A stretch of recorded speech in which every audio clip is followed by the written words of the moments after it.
ओम गण गणपते नमः। आज अपने सुनेंगे वाल्मीकि रामायण अयोध्या कांड का आगे का सर्ग। भगवान श्री राम का आशीर्वाद पाने के लिए इस सर्ग को पूरे ध्यान से, पूरा प्रेम भाव से एकत्रित होकर पूरा सुने। बोलिए गणेश भगवान की जय हो। बोलिए सियावर रामचंद्र भगवान की जय हो। हनुमान जी बाबा की जय हो। श्री राम दरबार की जय हो। कई राम का स्वभाव कितना अच्छा है। वे अपने प्रिय आचरण के द्वारा राज के समस्त प्रजाओं को अपने बस में रखते हैं। सारे लोग उससे कितना प्यार करते हैं। रामचंद्र जी अपने स्वभाव से मस्त लोगों का और दान के द्वारा चीज़ों को और सेवा से गुरजनों को और धनुष बाण द्वारा युद्ध स्थल में शस्त्र सैनिक को जीतकर अपने बस में कर लेते हैं। सारे लोग हर समय श्री राम के गुणों की प्रशंसा करते रहते हैं। सत्य, दान, तप, त्याग, मित्रता, पवित्रता, सरलता, विद्या और गुरु माता पिता की सेवा, यह सारे गुण श्री राम में है। हे कई महर्षियों के समान तेजस्वी सीधे साधे मेरे राम का तुम अनिष्ट क्यों करना चाहती हो। मेरा प्यारा पुत्र राम सबसे प्रिय बोलता है। आज तक उसने कभी किसी का अप्रिय वचन नहीं कहा। उसके बचपन से लेकर आज तक मुझे कभी भी ऐसा याद नहीं आ रहा है जब उसने किसी की अवहेलना की हो। राम सब लोगों का प्रिय करने वाला है और उसी राम के लिए मैं आज ऐसी अप्रिय बात कैसे कर सकूंगा। मेरे पुत्र में क्षमा, तप, त्याग, सत्य और समस्त जीवों के प्रति दया भरी हुई है। उस श्री राम के बिना मेरा क्या होगा। हे कई मैं बूढ़ा हूँ और मौत के किनारे बैठा हूँ। तुम्हारे इस वचनों से मुझे बहुत ही दुख हो रहा है।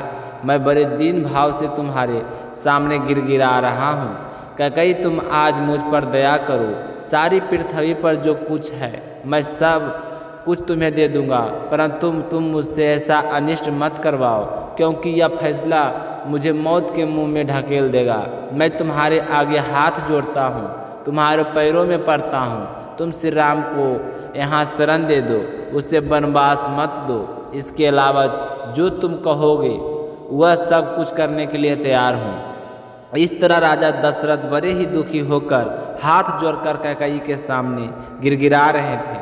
बार बार बेहोश हो जाते और जब होश आता तो फिर से कैकेयी के सामने गिड़गिड़ाने लगते। लेकिन कैकेयी का हृदय नहीं पिघला।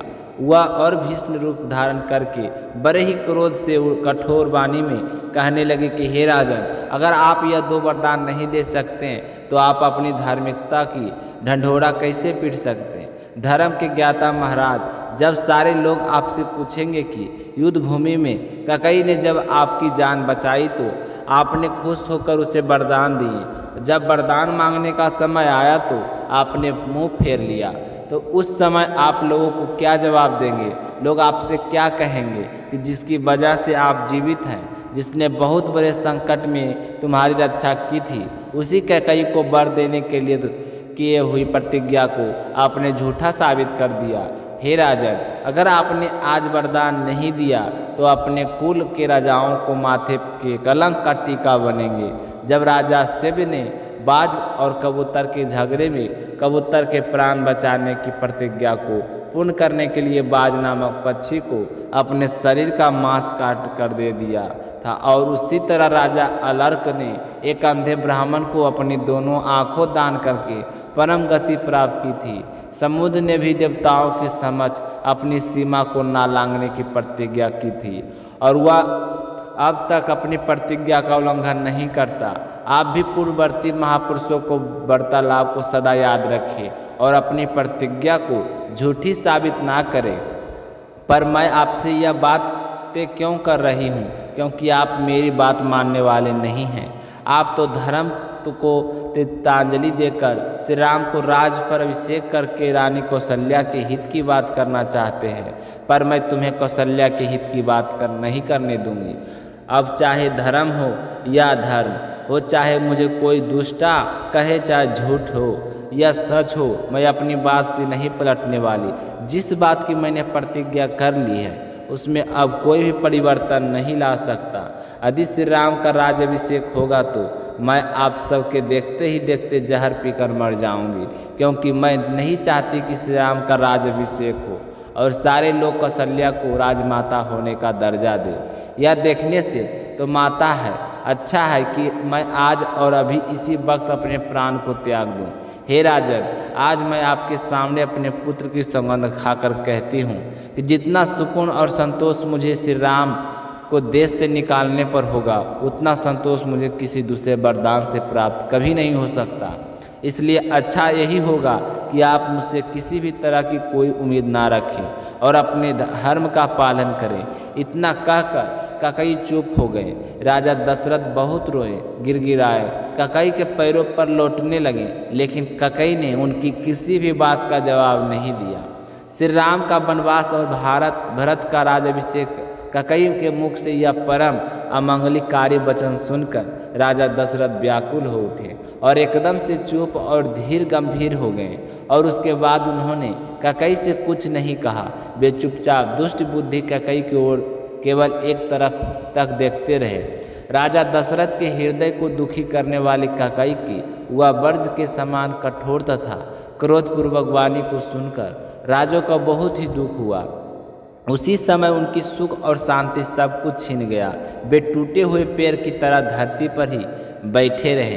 ककई के घोर निश्चय को देखकर चुपचाप बैठे हुए अचानक से कहने लगे कि हे राम, और फिर लंबी सांस खींचते हुए धरती पर लौट गए और फिर से बेहोश हो गए। बड़े दुखी प्रतीत हो रहे थे। उनकी प्रकृति के विपरीत हो गई थी। उस समय ऐसा लग रहा था जैसे राजा दशरथ को भयानक रोग से घेर लिया है और उनका इससे बचना नामुमकिन है। कुछ समय बाद जब राजा दशरथ को होश आया तो बड़ी ही दीन वाणी में ककई से फिर से कहने लगे कि ककई, जो तुम कह रही हो वही होगा, यह मुझे पता है। फिर भी तुम यह तो बताओ कि इस तरह का उपदेश तुम्हें किसने दिया है? मुझे तो जान पड़ता है कि तुम्हारी को भूत प्रेत का वास हो गया है। पिशाच ग्रस्त नारी ही ऐसी बातें कर सकती है और वही होती है जो कभी किसी की बात से लज्जित नहीं होती है। पिशाच के लक्षण आज तुम्हारे शरीर में दिखाई दे रहे हैं, क्योंकि इस तरह के लक्षण आज से पहले मैंने तुम में कभी नहीं देखे थे। आज हमारे कुल का नाश हो गया है। इससे अच्छा तो यह होता कि उस समय तुम युद्ध संग्राम में मेरी जान ही नहीं बचाती। कम से कम आज मुझे यह दिन तो देखना नहीं पड़ता। यह कहकर राजा दशरथ फिर से बेहोश हो जाती है और ककई रोष रूपूर्ण राजा दशरथ को देखती रहती है। उसका हृदय बिल्कुल भी नहीं पिघलता है। तो आज का सर्ग समाप्त हुआ। आगे क्या हुआ यह सुनेंगे कल के अगले सर्ग में। सियावर रामचंद्र भगवान की जय हो। इसी के साथ एक छोटी सी और कहानी सुनेंगे, क्योंकि कभी भी सर्ग या कथा या कहानी सुनने के बाद में एक कहानी को जरूर सुननी चाहिए। कभी भी अकेला कोई कहानी नहीं सुननी चाहिए। तो इसी के साथ हम सुनेंगे गणेश जी की कहानी। बोलिए गणेश गजानंद की जय हो। एक समय की बात है, बूढ़ी माई के घर के पास एक सेठ जी का मकान बन रहा था। तब बूढ़ी माई मकान बनाने वाले मिस्त्री के पास जाकर बोली कि बेटा, मुझे पत्थर की मूर्ति बना दे। मैं गणेश जी की पूजा करती हूँ, मिट्टी का गणेश जी बनाती हूँ, पानी लगते ही वह तो गल जाता है। तो मैं तो बूढ़ी हो चली हूँ, मुझसे रोजाना गणेश जी की नहीं बनाया जाता है। इसलिए बेटा, तू मेरे लिए एक पत्थर का गणेश जी बना दे। गणेश भगवान तेरी सारी मनोकामनाएं पूर्ण करेंगे। तो बूढ़ी माई की बात सुनकर मिस्त्री बोला कि हम तुम्हारे लिए मूर्ति गढ़ेंगे, उतनी देर में तो हम अपनी दीवार बना लेंगे।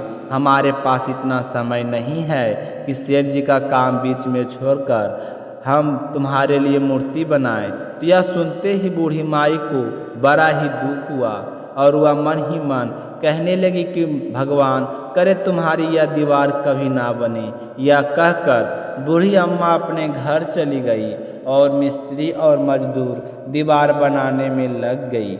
अब दीवार जैसे ही बनाई तो वह टेढ़ी हो जाए तो दीवार को तोड़े, फिर से बनाए, फिर सीधी दीवार ना बने। इस तरह पूरा दिन एक ही दीवार को तोड़ते बनाते हुए शाम बीत गया। शाम को सेठ जी आए और कहने लगे कि आपने अभी तक कुछ नहीं किया। तो मिस्त्री ने बूढ़ी माई के आने की सारी बात बताई। तो सेठ जी ने सुनकर बूढ़ी माई के पास गए और प्रणाम करके कहने लगे कि माँ जी आप आशीर्वाद दो कि मेरा मकान जल्दी से बन जाए। मैं तुम्हारे लिए पत्थर का क्यों सोने का गणेश जी बनवा दूंगा। तो यह सुनकर बूढ़ी माई बहुत ही प्रसन्न हुई और उसने सेठ जी को आशीर्वाद दिया कि बेटा बिना कोई विघ्न के तेरा मकान जल्दी से पूरा हो जाएगा। तो सेठ जी ने आकर देखा कि टेढ़ी दीवार थी वह बिल्कुल सीधी हो गई थी। तो वह यह गणेश जी का चमत्कार देखकर मिस्त्री और मजदूर सेठ जी सारे गणेश जी का जय जयकार करने लगे और सेठ जी ने जैसा कहा था वैसा ही किया। सोने का गणेश जी बनवाकर बूढ़ी माई को लाकर दे दिया। तो यह देखकर बूढ़ी अम्मा बहुत ही प्रसन्न हुई और सेठ जी के ढेरों दुआएं देने लगी। उसी दिन से सेठ जी भी गणेश जी की का पक्का भक्त बन गया और रोजाना सबसे पहले उठकर स्नान करता, फिर गणेश जी की पूजा करके अन्य कोई काम किया करता था। तो गणेश जी की आशीर्वाद से सेठ जी दिन चुगनी रात चौगुनी तरक्की करने लगे। बोलिए गणेश